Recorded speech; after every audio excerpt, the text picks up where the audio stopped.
pessoal, bom dia, tudo bem? Hoje a minha aula vai ser aqui mostrando as imagens para vocês, não vai ser no quadro, porque é uma aula que requer a gente entender mais detalhes, ok? Agora que a gente já sabe como funciona o coração, como que é o bombeamento de sangue, como que é o movimento do coração, os vasos sanguíneos, a circulação do sangue, a circulação sanguínea, né? Circulação sistêmica, circulação pulmonar, né? Os vasos sanguíneos que estão ligados ao coração, a artéria aorta, que ela vai ser o foco nosso aqui nessa aula de hoje. Então agora a gente pode entrar e dar uma falada sobre pressão arterial. Pressão arterial, né, o problema de hipertensão arterial, ele é muito acentuado no Brasil e no mundo, né, provocando a morte de muitas pessoas por conta disso. Mas eu quero explicar para vocês a dinâmica de como que a gente vai medir a pressão arterial, beleza? Bom, então a definição, quando você fala pressão arterial, e aqui nós vamos chamar ela de PA, a pressão arterial é justamente a pressão que o sangue exerce na parede da artéria. Perceba que eu estou falando só da artéria, eu não estou falando da veia. Existe pressão na veia? Existe uma pressão muito baixa, né?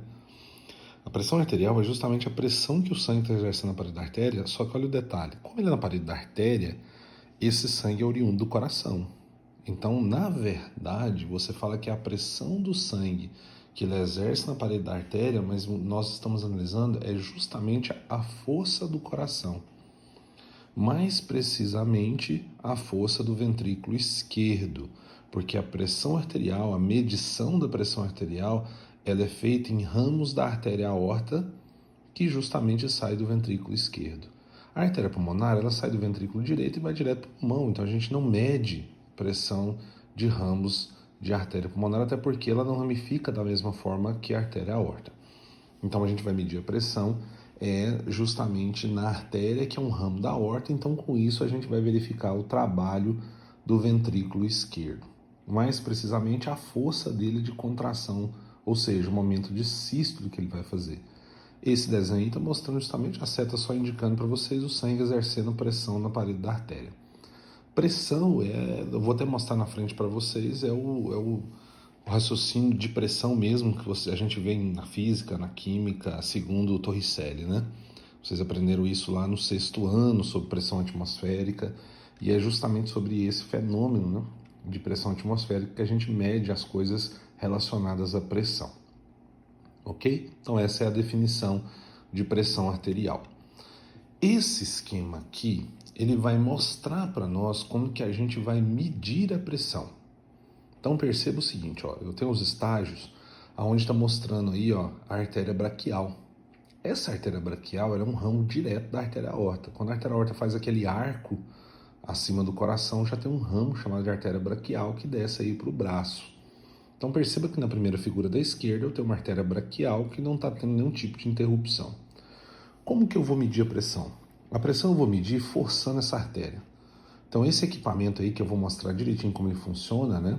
O medidor de pressão, ele promove, na verdade, uma força, uma compressão, agora ó, compressão no braço que faz com que obstrua a artéria e o sangue não passe. Então, mas vocês vão ter que entender, e eu vou tentar mostrar mais um pouquinho na frente, que ele não vai fechar na sua totalidade. Ele vai, na verdade, bloquear o sangue o máximo possível. Quando o sangue, a primeiro momento que ele deixa de passar, é o momento que se para, e aí você vai medir, na verdade, essa pressão, e naquele momento ali. Mas na frente eu vou mostrar. Então perceba que no segundo, ó, foi uma parada do sangue, então houve uma compressão do aparelho aí. No terceiro desenho, ele começa a soltar o sangue, e aí tem um detalhe, ó, você pode escutar a pulsação. Né? No estetoscópio, você ausculta a pulsação. Por quê? Porque o sangue está vindo, toda vez que o ventrículo esquerdo faz uma sístole, ele manda o sangue numa pressão máxima sobre a artéria. Então, quando ele faz sístole, ele manda, dá um tempinho, ele faz outra sístole e manda de novo, um tempinho, outra sístole. Com isso, ele faz com que o vaso pulse, porque ele está tentando empurrar esse sangue. Então, ele vai empurrando o sangue, ele vai pulsando e você começa a escutar a pulsação. No momento que você começa a escutar a pulsação, lembrando que ele vai começar a soltar a compressão, que esse aparelhinho aí, ó, é um manguito que faz parte do aparelho como um todo, esse que está de azul, lilás, eu acho, ele faz uma compressão e eu vou soltando a pressão interna dele e automaticamente ele vai liberando e vai permitir que o sangue passe. No último, você para de escutar porque agora a pressão é insuficiente e o sangue está correndo no fluxo normal, você não consegue escutar. Então, olha só, aqui é a representação lá de trás, ó. Tá mostrando o coração, tá bombeando, no momento o sangue está passando de forma normal. E aqui nesse outro esquema, o sangue agora está obstruído, ele não está passando. Então ali eu estou permitindo o sangue passar, aqui eu não estou permitindo. Perceba que a artéria braquial está saindo da artéria aorta, é um ramo da artéria aorta, tá bom? O equipamento em questão é justamente esse, é o equipamento de pressão, ele é o completo, né? A gente chama de esfigmomanômetro, juntamente com o estetoscópio.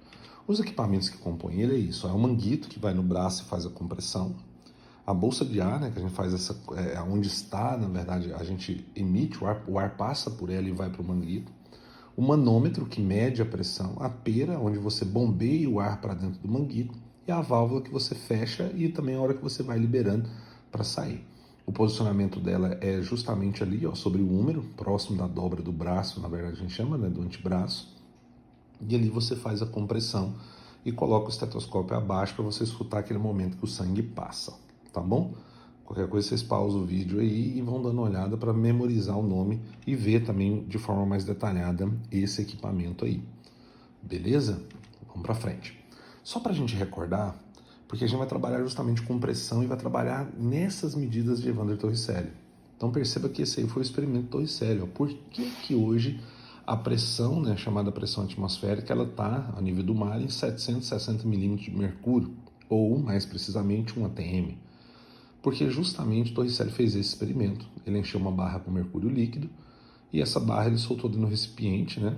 E esse recipiente ele permitiu que o líquido descesse dessa barra, uma barra que media 1 metro, e esse líquido desceu até a medida de 760 milímetros e parou. Por que ele parou? Porque tinha pressão atmosférica sobre o líquido no recipiente e não deixou o ar descer. Aí então ficou estabelecido que a pressão atmosférica no nível do mar é de 1 atm, ou 760 milímetros de mercúrio, ou 76 centímetros de mercúrio, né? A gente pode fazer essa mudança de medida aí também. Por que eu estou falando isso? Porque os valores da pressão são medidos justamente nisso. Então perceba aqui, ó, você pode ver que a pressão arterial é em milímetros de mercúrio. Então uma criança de 4 anos é 85 por 60. O que significa isso? Na verdade, o número da esquerda ele é a pressão que a gente considera máxima e o da direita a pressão mínima. Mas vamos pegar na idade de vocês estão nessa faixa de 12 para 16 anos. Então 108 por 67. Isso aí a gente está falando em milímetro de mercúrio. Mas é usual a gente não usar milímetro de mercúrio, e sim a gente fazer, né, caminhar, vírgula, aí uma casa para a esquerda, e a gente só simplesmente falar a pressão, por exemplo. De 108 por 67, eu caminho a vírgula uma casa para a esquerda, ela fica 10,8 por 6,7. Um adulto, a pressão normal é 12 por 8. O que significa 12 por 8? Eu caminhei a vírgula uma casa. Eu não simplifiquei, eu caminhei só. Então fica 12 por 8, chamado uma pressão normal. Um idoso, de 14 a 16 por 9 por 10, né? 14 por 9, 16 por 10 ou 16 por 9, mais ou menos nesse limiar aí, ó, é considerado uma pressão normal, tá? Então esses são os chamados valores normais da pressão. Perceba que está medido em milímetros de mercúrio, né? Foi medido em milímetros de mercúrio. Então é muito importante que se tenha essa preocupação em saber isso aqui, ter ideia sobre pressão arterial. Em um outro momento, uma aula que a gente tiver ao vivo, eu vou conversar com vocês sobre isso, sobre pressão, a preocupação sobre pressão arterial, e a gente faz uma aula bacana sobre isso, tá bom? Bom, isso aqui, ó, é uma demonstração, na verdade, através da Associação Americana do Coração, onde ele mostra o que é chamado, né, das categorias de pressão. O que é considerado normal, elevado, o estágio 1 da hipertensão, o estágio 2, é quando já está mais bem, assim, um estágio bem elevado, e a crise hipertensiva, que aí é mais severa e pode inclusive levar à morte.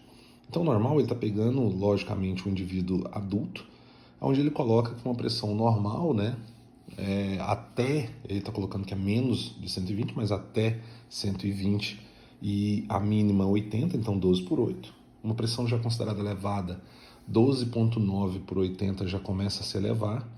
O estágio 1 da hipertensão, 13 por 8, é considerado elevado. O estágio 2, 14 por 9, já está no estágio 2. E uma pressão 18 por 12 é considerada crise hipertensiva, né? Perceba que ele colocou um detalhe bem interessante, ó. A pressão máxima é ao momento da sístole e a pressão mínima diástole. E a gente já sabe disso, então a sístole é o momento que o ventrículo faz a força maior. E a diástole é quando ele está relaxando, ele não está exercendo aquela força, então é considerado pressão mínima. Máxima sistólica, mínima diastólica. Então eu posso chamar de pressão sistólica, é a pressão máxima, e pressão diastólica é a pressão mínima, tá bom? Pois pausa aí, vê isso aí, estuda direitinho esse quadro também. Bom, alguns fatores interferem na pressão, né? Por exemplo, dor é uma interferência, distensão vesical, bexiga cheia, também interfere, problemas auditivos podem interferir, o estresse interfere demais, a cafeína presente no café, ela interfere na pressão, o tabaco interfere e, logicamente, uma atividade física também interfere. Então, tendo uma dessas situações, não é o ideal medir a pressão, porque pode dar diferença de pressão. O ideal é o indivíduo sentar em uma dessas situações, em repouso, para poder ser medida essa pressão. Beleza? Bom, isso aí, ó, a gente tem que começar a preocupar desde agora. Não é porque vocês são novos que não tem que preocupar. Na verdade, todos nós temos que preocupar. Como está a nossa pressão? Será que está boa? Será que está em valores ideais? Então a gente sempre tem que fazer esses check-ups aí também. Beleza? Bom, galera, então essa aula de hoje é isso. Era isso que eu tinha que passar para vocês. Espero que tenham pegado aí, né? Não deixe de estudar, não deixe de assistir às aulas.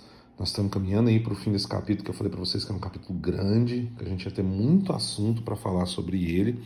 Espero que tenha um rendimento bom, mas a gente vai tirando dúvida em outro momento, uma aula ao vivo nossa, a gente consegue aí tirar bastante dúvida. Fechou, galera? Então um abraço para todos, boa aula, boa quarta-feira aí para vocês. Um abraço.